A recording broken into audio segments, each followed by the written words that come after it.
മോളെ നീ എന്തോ കോടി അടുക്കളപ്പണി ഇതുവരെ കഴിഞ്ഞില്ലയോ? ഇല്ല ചേട്ടാ, കുറച്ച് പണിയുടെ ഇനിയും ബാക്കിയുണ്ട്. ഞാൻ സഹായിക്കണം. വേണ്ട ചേട്ടാ, ഇനി ഈ ചോറ് ഒന്ന് ഊറ്റി വെച്ച് പാത്രം കുറച്ചുണ്ട്, അതും കഴുകി വെച്ച് ഇവിടെ ഒന്ന് തുടച്ചു കഴിഞ്ഞാൽ എന്റെ പണി മൊത്തം കഴിയും. എന്നാ ഒരു കാര്യം ചെയ്യേ, ഞാൻ പാത്രം കഴുകി വെക്കാം, അപ്പോഴത്തേക്ക് നീ ഇവിടെ തുടയ്ക്കുക. അയ്യോ വേണ്ട ചേട്ടാ, ചേട്ടൻ അവിടെ പോയിരുന്നോ, ഞാൻ ഇതൊക്കെ ചെയ്തോളാം. അതെന്താടോ, ഞാൻ കഴിയാൻ വൃത്തിയാകത്തില്ലേ?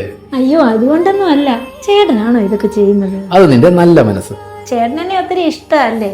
എനിക്കൊന്നും ഇഷ്ടമൊന്നുമല്ലേ.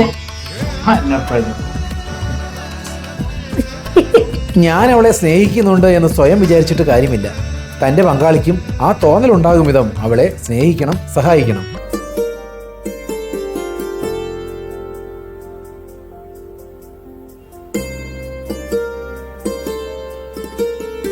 ചേട്ടായി, എനിക്കൊരു കാര്യം പറയാനുണ്ടായിരുന്നു. എന്തായിരുന്നു? പറഞ്ഞു. എന്തെങ്കിലും എമർജൻസി കാര്യമല്ലോ? അയ്യോ ചേട്ടൻ അത് ചെയ്തോ? ഞാൻ പറഞ്ഞോളാം. അതല്ല, നീ പറയേ, നിന്റെ കാര്യം കേട്ടിട്ട് പിന്നെ ബാക്കി കാര്യം ചെയ്യാം. സാധാരണ ഭർത്താക്കന്മാരൊന്നും ഭാര്യമാരെന്തെങ്കിലും ഒന്ന് പറയുന്നത് ഇരുന്ന് കേൾക്കാറില്ല. പക്ഷേ ചേട്ടൻ, ഞാൻ അവരിൽ നിന്നൊക്കെ വ്യത്യസ്തനായ ഒരു ഭർത്താവാണെന്ന് കരുതിക്കും. അട്ടെ, പറയാനുള്ളത് പറഞ്ഞെന്താ അത് പറ. എന്റെ കൂടെ ജോലി ചെയ്യുന്ന ചേച്ചിയുടെ മോളുടെ കല്യാണമാ. വെറും പാവങ്ങളാ, അവർക്ക് എന്തെങ്കിലും ഒന്ന് കൊടുക്കണം. ഓ, അത്രേ ഉള്ളായിരുന്നോ? നിനക്ക് എന്താ ഇഷ്ടമുള്ളതെന്ന് വെച്ചാൽ കൊടുത്തോ. എന്ത് കാര്യം എന്നോട് ചോദിച്ചിട്ട് ചെയ്യുന്ന ആ ഒരു മനസ്സില്ലേ, അതാണ് എനിക്കിഷ്ടം. തന്റെ പങ്കാളി പറയുന്നത് മുഴുവൻ കേൾക്കാൻ ശ്രമിക്കുക.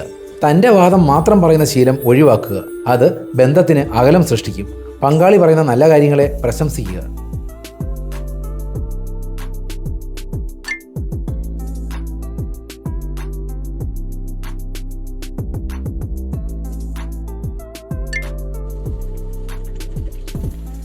എന്ത് മെസ്സേജ് അയച്ചേക്കുന്നത്? ചേട്ടാ, ഓ ബിസി ആയതുകൊണ്ടാണോ? ഞാൻ ബിസി ഒന്നും അല്ലല്ലോ.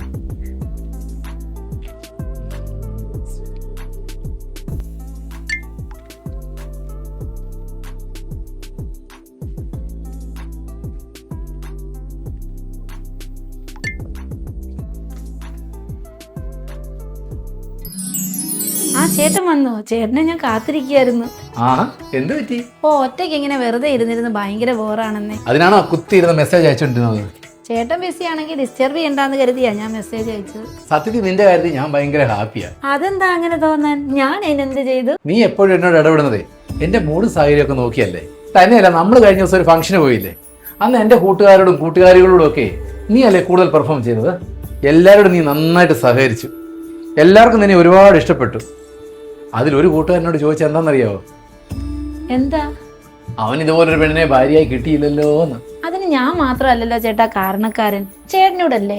ഞാൻ എന്ത് ചെയ്തു? എനിക്ക് എല്ലാവരോടും സഹകരിക്കാൻ മനസ്സുള്ളപ്പോൾ അതിന് തടസ്സം നിൽക്കാതെ സാന്ദ്രം തന്നത് ചേട്ടനല്ലേ. അത് നമ്മൾ തമ്മിലുള്ള പരസ്പര വിശ്വാസമാണ്, തുറന്ന സംസാരമാണ്. അപ്പോൾ ഞാൻ ഇങ്ങനെ അതിന്റെ മുഴുവൻ ക്രെഡിറ്റും ചേട്ടനുള്ളതാണ്. പരസ്പരം സ്നേഹിച്ചാൽ മാത്രം പോരാ, സ്നേഹം അന്യോന്യം തിരിച്ചറിയണം. പരസ്പരം കേൾക്കാൻ ശ്രമിക്കണം, അറിയാൻ ശ്രമിക്കണം. ഭർത്താവ് ഭാര്യയോട് നന്ദിയുള്ളവനാകണം, ഭാര്യ ഭർത്താവിനോട് നന്ദിയുള്ളവളാവണം. ആൺപെൺ വ്യത്യാസമില്ലാതെ എല്ലാവരോടും തുറന്നു ഇടപെടാൻ പരസ്പരം വിശ്വാസമുണ്ടാകണം. ഡിവോഴ്സുകൾ ഇല്ലാതാകട്ടെ, ബന്ധങ്ങൾ ശക്തമാകട്ടെ.